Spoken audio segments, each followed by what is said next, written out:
Mi hija tenía cáncer y ya estaba en su fase terminal. Habíamos atravesado 2 años de lucha intensa, hospitales, tratamientos, recaídas, esperanzas frágiles. Pero cuando el cáncer regresó, lo hizo con una brutalidad que no habíamos imaginado.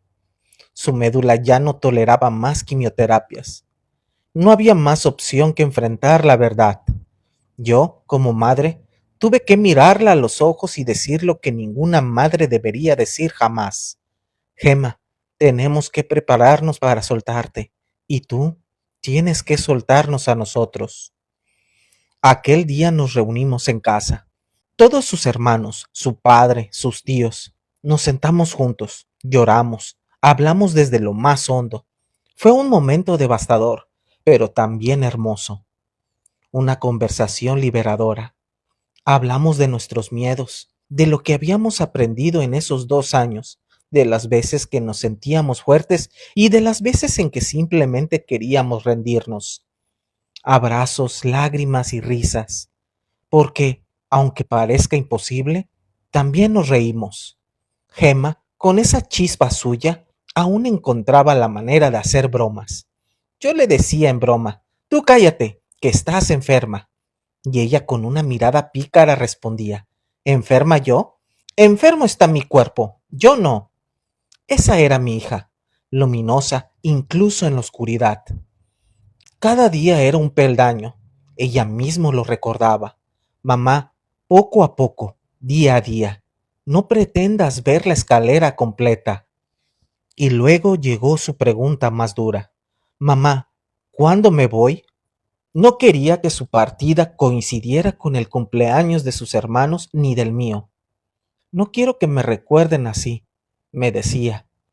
Quería marcharse en paz, sin empañar la alegría de los que amaba. En medio de todo eso, llegamos a Cudeca, el centro de cuidados paliativos. Allí todo cambió. No tengo palabras suficientes para describir lo que fue Cudeca. Un lugar de luz, paz y amor en medio del caos. Nos acogieron como si fuéramos familia. Nos cuidaron el alma. La doctora Mónica, madre mía, qué mujer. Con qué delicadeza acompañaba cada proceso. Gema llegó ahí diciendo, quiero que me ceden, quiero irme ya. Pero Mónica le dijo con firmeza, no, Gema, aún no. Tu alma, tu mente y tu cuerpo deben ir en armonía. No puede haber disonancia. Y tenía razón. Agosto fue como una luna de miel. Gema revivió en ese mes. No tenía tratamiento. Comía de todo. Se reía, organizaba guerras de almohada con sus hermanos. Hacíamos desayunos largos en el porche, charlábamos hasta el anochecer. Era como si el tiempo nos regalara una tregua antes de la despedida. Recuerdo una mañana en la que salí al patio, con su fuente de aguas tranquilas y ese jardín silencioso. Pensé, Dios mío, es el Salmo 23. Qué regalo que mi hija muera aquí, en paz. Una tarde, mientras Gema descansaba, se me acercó una mujer muy enferma. Me pidió sentarse conmigo. Tengo miedo, me dijo. Estaba sola. Su hijo no lo soportaba y había empezado a beber. Esta noche me voy, me confesó. Y después, tras contarle una experiencia cercana a la muerte que yo había vivido hace años, me dijo algo que me estremeció. Tu hija se va dentro de 3 meses. Y así fue. Llegó octubre. Desde que aquella mujer en Cudeca me dijo, tu hija se va dentro de 3 meses, mi corazón contaba los días con un nudo invisible. Y cuando finalmente entramos nuevamente al centro, Gema me miró con una mezcla de lucidez y entrega. Mamá, ¿sabes qué mes es este, verdad? No necesitaba responderle. Lo sabía. Ya no estaba en el mismo plano que nosotros.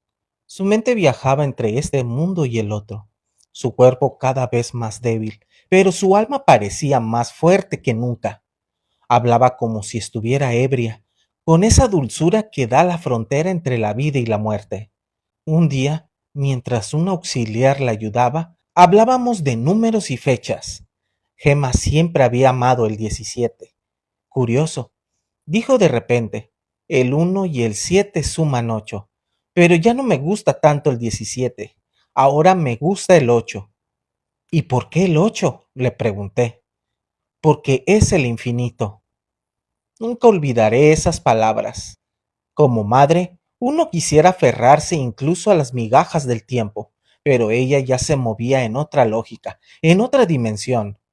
Nos hablaba con una paz que a veces dolía más que cualquier diagnóstico. Sabía que se iba, pero también sabía que todo tenía sentido. El día antes de partir, ya apenas se movía. No abría los ojos, no hablaba, solo respiraba despacio. Estábamos todos con ella, su padre, sus hermanos, sus tíos. En ese instante hizo un gesto con la mano, como pidiendo el móvil. Mi esposo dudó. ¿Para qué lo quiere si ya no puede ver? Pero le hicimos caso. Se lo pusimos entre las manos y con los ojos cerrados, sí, con los ojos completamente cerrados, escribió una sola palabra: mañana. Eso fue todo. No hablaba desde hacía horas. Y sin embargo, ahí estaba ese mensaje, claro, directo, inquietante. Mi esposo y yo nos miramos sin decir nada, pero el alma lo entendía todo. Ella sabía. La mañana siguiente fue extremadamente tranquila. No había dolor, no había ansiedad. Las enfermeras lo notaron. ¿Qué paz hay aquí?, decían. Incluso se sorprendieron. No va a ser necesario sedarla. Está completamente serena. Sin embargo, no se iba. Su cuerpo seguía aferrado. Los órganos, fuertes. Era como si su alma ya hubiera salido, pero su cuerpo no lo sabía aún. Hasta que llegó ese momento sagrado. Nos quedamos solos, la familia más cercana. Estábamos en silencio, y mi esposo dijo: ¿y si rezamos el rosario? Nos dimos las manos. Comenzamos. Una cuenta tras otra, intentando no quebrarnos. Y entonces, justo al terminar el tercer misterio, se oyó un plaf. Una botella de agua explotó de la nada. Nos sobresaltamos, miramos alrededor. Gemma seguía respirando, muy lentamente. Las enfermeras entraron a colocarle medicación y al verla dijeron: ¿habéis visto esa sonrisa? ¡Qué rostro! ¡Qué paz! Y se marcharon. Hay que terminar el rosario, dijo Rafa, y continuamos. Al llegar a la última parte, su respiración cambió y se fue. Justo así, en silencio, sin dolor, con esa sonrisa que hablaba de otra vida, de otro mundo. En el cuarto se sintió una brisa suave, un aire diferente. Mi hijo lo sintió en la cara, yo en los brazos. Fue como un suspiro colectivo, como si el cielo mismo nos hubiera acariciado. Pero yo lo sé, ella ya se había ido en el tercer misterio. Lo sé porque esa sonrisa ya no era de este mundo. Cuando mi hija se fue, algo en mí también partió con ella. Pero no fue solo dolor, no fue solo ausencia, fue también una especie de claridad, como si se hubiera abierto una ventana a otro mundo, un mundo que no vemos, pero que se siente cuando el amor es tan profundo que trasciende los cuerpos. Después de ese último rosario, nos quedamos sentados en la habitación. Nadie hablaba. No hacía falta. Gemma nos había regalado una partida luminosa, sin miedo, sin rabia. Era como si ella nos hubiera sostenido a nosotros durante todo ese proceso. Su paz nos envolvía. Recuerdo que una enfermera entró y, con los ojos húmedos, nos dijo: he estado en muchas despedidas, pero esto que habéis vivido aquí, esto ha sido sagrado. Y lo fue. Pasaron los días, y cada uno de nosotros volvió a su vida. ¿Cómo se puede volver después de algo así? Pero nada fue igual. En cada gesto, en cada decisión, Gemma estaba, y sigue estando, a veces en sueños. El día en que la enterramos, alguien me preguntó si sentía que se había ido para siempre. Yo respondí: no, siento que ahora está en todas partes, y lo sigo sintiendo, porque hay ausencias que no pesan Hay muertes que no quitan, sino que expanden. Hay almas como la de mi hija que no se apagan, solo cambian de forma. Y yo seguiré contando su historia, peldaño a peldaño, hasta que volvamos a encontrarnos. Hay un momento en que las almas saben antes que el cuerpo, un presentimiento profundo, sereno, que no nace del miedo, sino de una comprensión espiritual. La muerte no es el final, sino una transición. Muchas personas, como Gemma, lo intuyen, saben cuando se acerca el momento y comienzan silenciosamente a prepararse. Dejan instrucciones, se despiden con palabras o gestos sutiles, como si quisieran liberar a los suyos del peso de la despedida. Ya no hablan desde el dolor, sino desde la aceptación, desde el amor más puro. No es casual que Gemma pidiera el móvil, con los ojos cerrados, solo para escribir mañana. Tampoco lo es que prefiriera el número 8, símbolo del infinito. Su alma ya caminaba entre dos mundos, buscando el momento exacto para partir en paz, sin interrumpir la alegría de los vivos. Cuando alguien está cerca del final y su espíritu está en armonía, suele buscar la calma. A veces se va en medio de una oración, en el silencio de la noche o tras una última risa.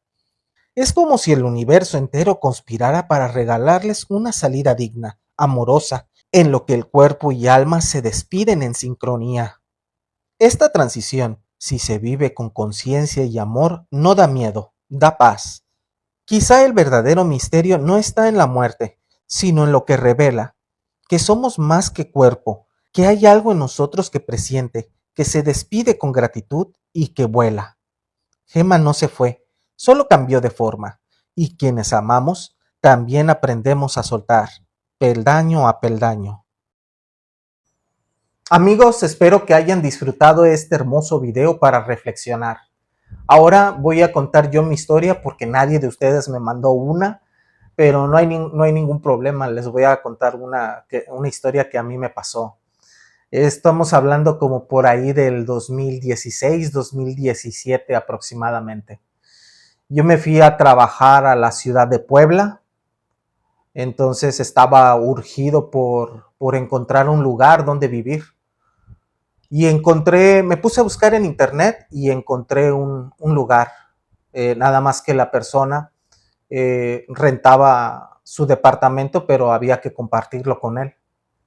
Entonces, como estaba muy cerca de mi trabajo, bueno, decidí aplicarme para ver si podía rentar ahí. Entonces le envié lo que él me pedía, la información, y fui a una entrevista, me entrevistó, todo bien, y sí, al día siguiente me llamó y me dijo que cuando me mudaba para allá, y le dije pues lo más antes posible porque realmente me urgía ir a vivir.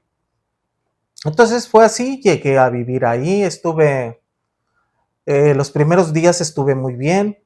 eh, Realmente como yo llegaba, si es que llegaba, había veces que no llegaba al departamento, había veces que me mandaban fuera y tenía que ir a atender asuntos de la empresa fuera de la ciudad de Puebla. Entonces había veces que yo no llegaba, pero recuerdo una noche, yo llegué ya tarde, eran como las 8 o 9 de la noche, y él es músico. Recuerdo que él estaba tocando la guitarra.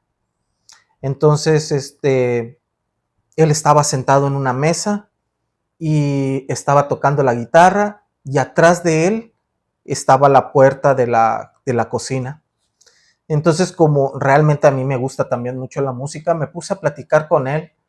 Estábamos platicando de cosas de música. Y yo con el rabillo del ojo recuerdo que de esa puerta de atrás de la cocina yo veía a una mujer que se asomaba de, de la puerta de la cocina, se asomaba y metía su cabeza.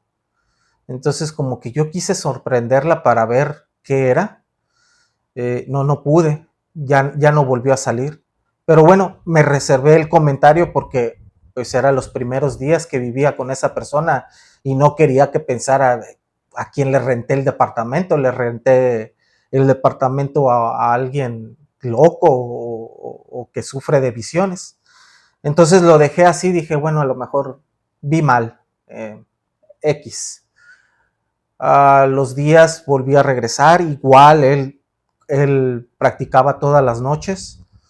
Entonces llegué igual, estaba en la misma posición tocando la guitarra y recuerdo que volví a ver lo mismo. Entonces no dije nada, pasó. A los 2, 3 días también volví a lo mismo, estaba él tocando, volví a ver esa persona, era una mujer, yo sabía que era una mujer la que se asomaba y metía la cabeza, porque cuando yo quería voltear, ella metía la cabeza. No había nadie en la cocina, o sea, no había nadie, o sea, él y yo vivíamos ahí en ese departamento, nadie más. Y recuerdo que esa noche le dije, oye, ¿te gustan los gatos? Y me dijo, sí, sí me gustan los gatos. Le digo, lo que pasa es que me regalan un gato. Eso era pura mentira, nadie me estaba regalando un gato. Pero yo tenía experiencia con ese tema de ver cosas en ciertos lugares y yo digamos que tenía mi antídoto. Entonces le dije, no, sí, me regalan un gato, entonces no hay ningún problema. Y me dijo, bueno, pues si lo vas a atender tú, no hay ningún problema, puedes tenerlo. Ok, está bien. Al día siguiente me puse a buscar en internet quién ponía en adopción un gato, porque te digo, no, les digo yo realmente a mí nadie me estaba regalando un gato. Entonces me puse a buscar en internet quién tenía un gato en adopción y encontré una gatita en adopción.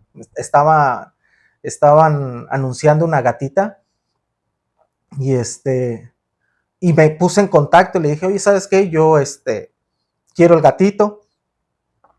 Y me dijo, sí, no hay ningún problema, nada más que tienes que viajar a Cholula. Estamos hablando que de la capital a Cholula deben de ser unos 45 minutos, más o menos, si no me equivoco. Entonces viajé, me acuerdo que me salí del trabajo, no le dije nada a nadie y me salí del trabajo, les dije que iba a ir a comer. Me salí del trabajo y fui por la gata. Aquí está la fotografía de cuando venía ella en el carro. Entonces, que me la llevo a al departamento, la llevé al departamento y bueno, la metí en mi cuarto, le puse comida, compré unas cosas y una cajita de arena y la dejé en mi cuarto y ya nada más la avisé a él, oye, ahí está la gata en mi cuarto para que no se vaya a salir ni nada. Ok, está bien. Entonces ya cuando llegué, yo empecé a dejar a la gatita que anduviera por la casa para que reconociera la casa. Entonces ya ella fue más o menos familiarizándose con la casa y el único lugar a donde ella no entraba era la cocina. Yo incluso la metía, la llevaba en las manos y la llevaba a la cocina y salía corriendo. O sea, era el único lugar que ella tenía miedo de entrar a ese lugar. Entonces ya se me hacía así como que muy extraño, pero bueno, dejé que ella se sintiera en su hábitat. A los días yo empiezo igual, llego en la noche y empiezo a notar que ya no la veía, o sea, ya no veía quién se asomaba. Recuerdo que una de las noches sí vi que se asomó, pero había veces que llegaba y ya de plano no se asomaba, no se asomaba. Y así fueron transcurriendo los días y ya no se asomaba, ya no había esa persona porque yo sabía que era algo, pues era un ente, algo que estaba ahí. Y ya con el tiempo, obviamente, le platiqué, pues nos hicimos amigos, el chavo y nos hicimos amigos. Y ya yo le platiqué la historia de Mantequilla, porque así se llama mi gata. Le platiqué la historia de por qué es que había tenido esa gata. Y él me platicó que a lo mejor no sé si tenía algo que ver. Lo que pasa es que dice que en el departamento de abajo había fallecido alguien, había fallecido, le había dado un infarto y falleció. Entonces no sé si era por ese motivo. Bueno, y así dándoles más o menos un poco por qué es que yo sabía que los gatos ahuyentaban, porque eso me había sucedido aquí en mi casa. En mi casa, cuando no había gatos, porque siempre hemos tenido gatos. eh, Recuerdo que hubo un momento en donde dejamos de tener gatos porque nos los empezaron a envenenar. Entonces recuerdo que mi mamá nos dijo, ya no tengan gatos porque se los van a estar matando. Entonces dejamos de tener gatos y empezaron a verse sombras en la casa. Y en cuanto volvimos a tener gatos, esas sombras desaparecieron. Y eran sombras que no solamente yo las veían mis hermanos, las veían mis papás. O sea, no era así como que yo lo estaba alucinando, no. O sea, los veían todos. Entonces, por eso es que yo sabía que esa era la solución, un gato en la casa para ahuyentar los malos espíritus. Y sí, así funcionó. Ya no volví a ver esa sombra o ese personaje que se asomaba a ver. Y bueno, amigos, esa es mi historia. Espero que se animen a contar la suya. No importa que sea una historia como esta o que sea, pues no sé, un sueño vívido que hayan tenido con algún ser querido fallecido. Lo que ustedes quieran platicar es bienvenido. Ya saben, escríbanme en los comentarios y yo les envío mi correo electrónico. Me escriben a mi correo y yo les envío mi número de WhatsApp, y ya sea que ustedes la quieran enviar por video o por audio, como se sientan más cómodos. Entonces eso sería todo, amigos. No olviden suscribirse. Si eres nuevo, activa la campanita para que te lleguen todas las notificaciones. No olviden dejar su like, compartir. Eh, ya saben, si quieren apoyarme, me pueden regalar un hype. Eh, por el momento eso sería todo. Nos vemos en el próximo video.